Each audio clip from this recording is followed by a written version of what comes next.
Hi, Brad with ATS-Pro. Today we're taking a leap forward in video production with the successor to the much-loved neoLIVE R2. Let me introduce you to the neoLIVE R2 Plus.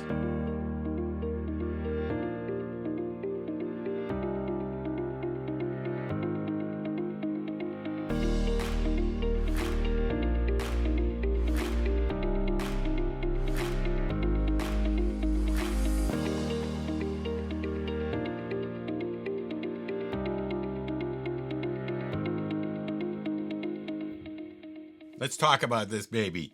This is the neoLIVE R2 Plus. They should have called it the neoLIVE R2 Plus Plus because it's got a ton of new features.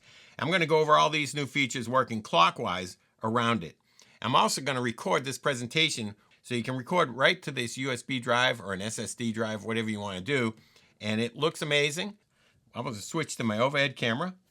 And here I've got my UVC. This is full RGB connection to your laptop or your computer.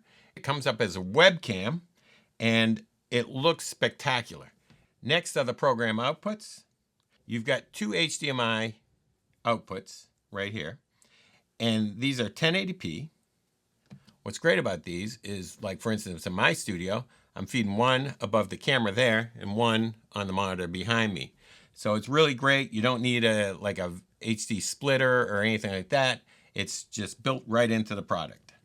Next is my HDMI inputs. I've got four 1080p up to 1080p inputs, and these are great because they scale, so you can do 720p, 1080p, whatever you want, all the different mix rates, and they do support HDCP, so you can bring in your iPhone, your Mac laptop, whatever. If the computer's got HDCP, it'll bring it in, no problem. On here we have the multi-viewer, and the multi-viewer I've got my preview monitor, my program, I've got my four inputs here, and on the side I have USB for recording. Now you can bring in a USB thumb drive or plug in a SSD drive if you want, if you need more storage. I've also got a tally here. The tally can control, let's say, camera tally lights, stuff like that. I've also have headphone output and mic 1 and mic 2, and these are stereo line inputs, and it can be mic or line.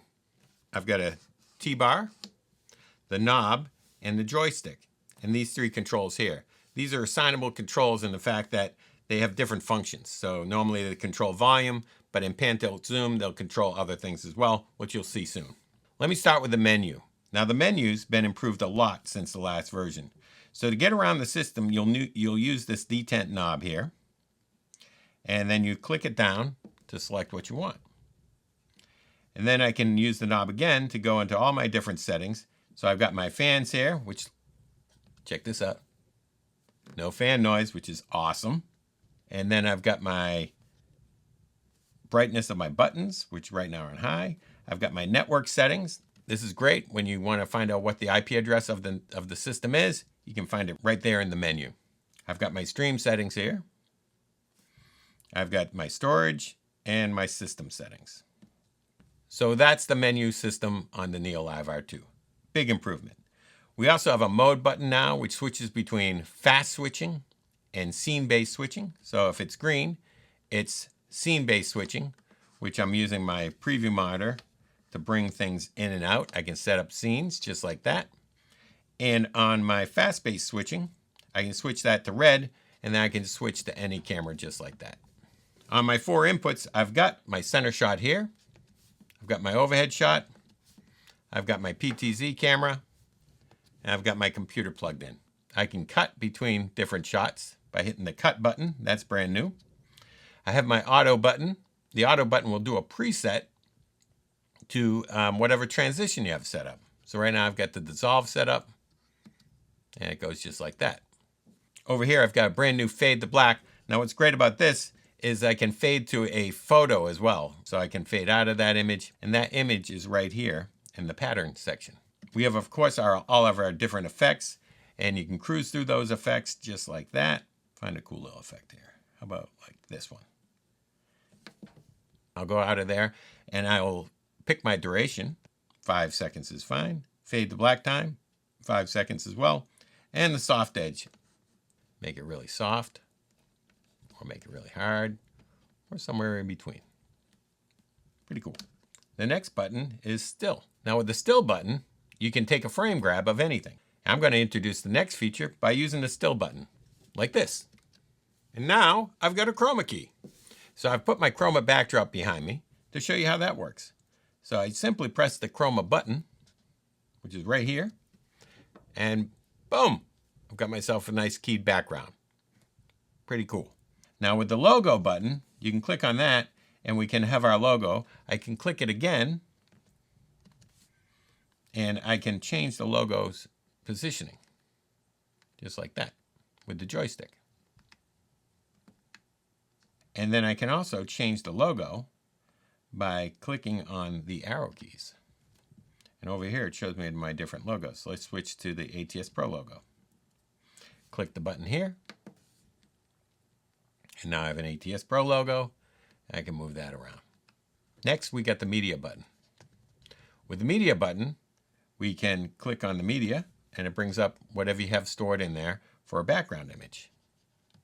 The next button is picture in picture. Click on that and then I can choose whatever I want to be my picture in picture. Here I am. That's pretty neat. And that leads me to the scene button over here. So with the scene button, we can have all these preset scenes. And this is what I was talking about earlier with scene-based switching. So I can go and say like, let's say a preset for this. Or something like that. So you have all types of presets. And if I hit the menu button, I can come over here and I can save my presets or I can load my presets just by clicking the little arrows here. And here, when I do the load presets, I can then click on the buttons, the camera buttons, like they're presets. And that's scene-based switching. Next to scenes, we have PTZ, pan tilt zoom control. So I've got 4 channels of pan tilt zoom.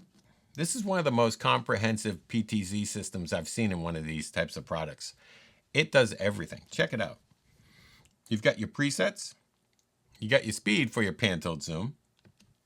If I click that button, I then can select my autofocus on or off, manual focus, shutter, or iris. Very complete. And to adjust these, you can use these knobs right here. For instance, I'm going to hit preset 2, and there goes my camera. Let's see where it takes us, shall we? And there's the old original R2 right there. You gotta love that, huh? Gotta have a little Star Wars in there every once in a while. You can also control the camera with the joystick right here. And you can see it's like moving right in there. So that's pan tilt zoom control. I'm gonna move back to position 1.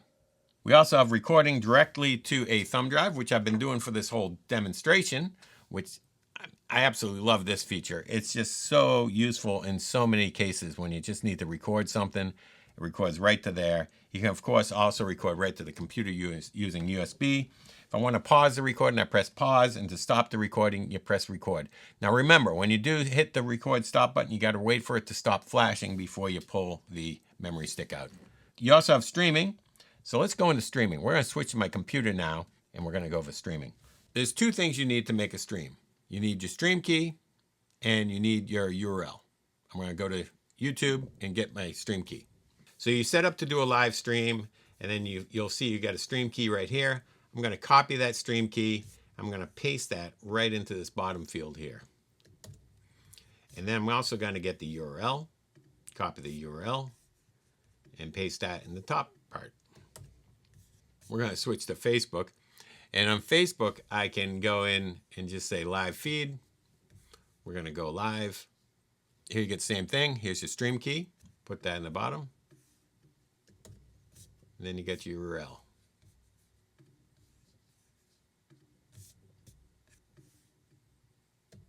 Now we're just going to save it and save it. That's it. Next part is to go live. So we're going to go here and we're going to hit the stream key right here. So now I'm going to grab my phone and show you the stream live. I've emailed myself the stream so you can then see it. And it's got a little delay, of course, but that's really pretty cool that you can stream out to Facebook and to YouTube and record to the little USB thumb drive And check this out, I can do it one better. But wait, there's more. On my computer, I've got a Teams meeting all set up, ready to go. So I'm not only streaming out to YouTube, Facebook, and onto my recorder, I'm also streaming right out to a Teams meeting. So we're streaming everywhere. Now over here, I've got the audio button, and in audio, I've got these three knobs here, which are volume and mute. If you press them to mute, and the volume knob is a detent volume knob, and this is your master volume. This is your channel volume for each of your layers, and can be mute as well. And you have all your audio channels here. So I've got program, I've got my 4 HDMI inputs, my mic, 2 mic inputs. The 2 mic inputs are stereo line inputs or mic inputs, and every channel has got a delay, so you can compensate for any type of delays that you might have within your video chain. It's very thorough, very complete, and you can use all these channels at the same time. So you can turn them on and off. So you can actually have a digital audio mixer. And then finally, at the top, one of the biggest complaints about the neoLIVE R2 was that it had no power button. So you had to unscrew this little power plug to turn it off. Well, now you actually have a power button, but they've done it one step further. So on the power button, if you click and hold it, it then turns into a little lock icon, and anything I can do to it won't happen, right? So it's totally locked out in case you need to leave the system for a minute and then come back. You don't want anybody messing with it. You've got that feature. Click it again and hold it to unlock it. The other feature on the power button is it just won't power off. So you just can't like hit the power button and by mistake and power it off, which is very important when you're streaming out to all these different streams at the same time, which I'm still doing right now. Now, if I click and hold that button, it's going to go to lock, and then it's going to give me a countdown. Whew, almost turned it off. But you click and hold it to turn it off. I don't want to do that because that will end my demo. But actually, that does end my demo. The Sprolink neoLIVE packs an incredible punch in a compact package. And the best part, it's just a small step up in price from the neoLIVE R2. The neoLIVE R2 Plus is available at all major online stores. Our US resellers are listed in the notes below. Thanks for joining me, and as always, hit the subscribe and like button for more insights and training. Catch you on the next video.